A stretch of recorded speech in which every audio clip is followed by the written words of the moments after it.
Submitted for your approval, the story of a man named Buck, Ed Buck, a man with connections. Connections he thought made him untouchable. Connections which gave him the courage to indulge in some man's darker fantasies.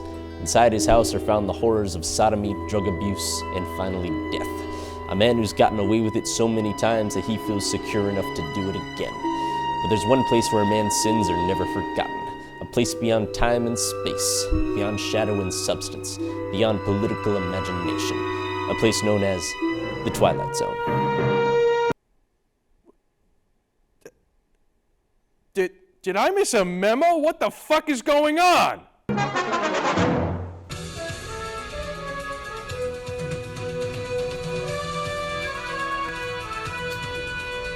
Hello everyone and welcome back to your favorite political satire show, With the Facts. I'm your host, Jack Kessler. And I'm Thomas Kohler. Let's get to it. A Democratic political fundraiser who lures gay black men to his apartment, drugs them with methamphetamines, rapes them, and then kills two of them. Sounds like one of those crazy InfoWars conspiracy theories, right? Wrong.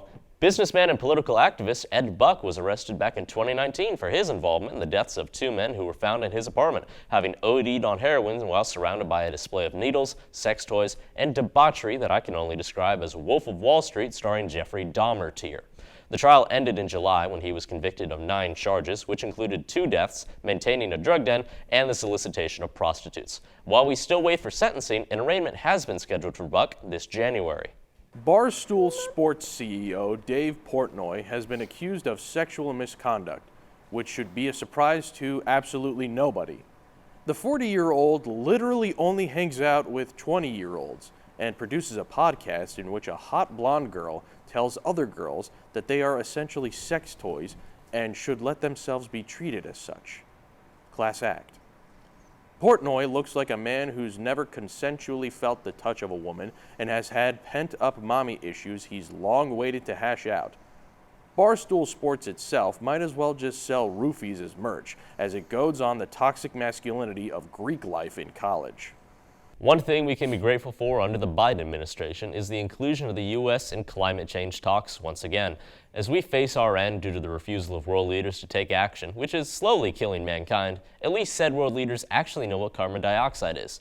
The UN has announced that the world needs to cut current emissions by about half by 2030, which will require drastic infrastructure changes, especially at local levels. That does not mean paper straws. Please stop giving out paper straws. They ruin my iced coffee. It means drastic changes to public transportation and its accessibility. It means encouraging and creating more access to local composts. It means teaching children and possibly adults actual science.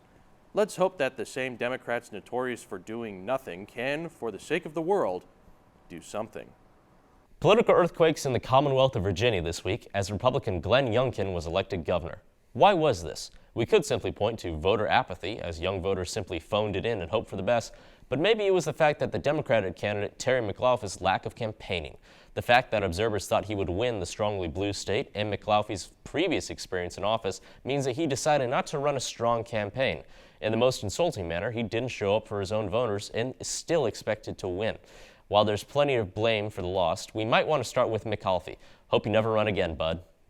Well, that's this week's episode of With the Facts. I'm Jack Kessler. And I'm Thomas Kohler. Thanks for joining us, and we'll see you next time.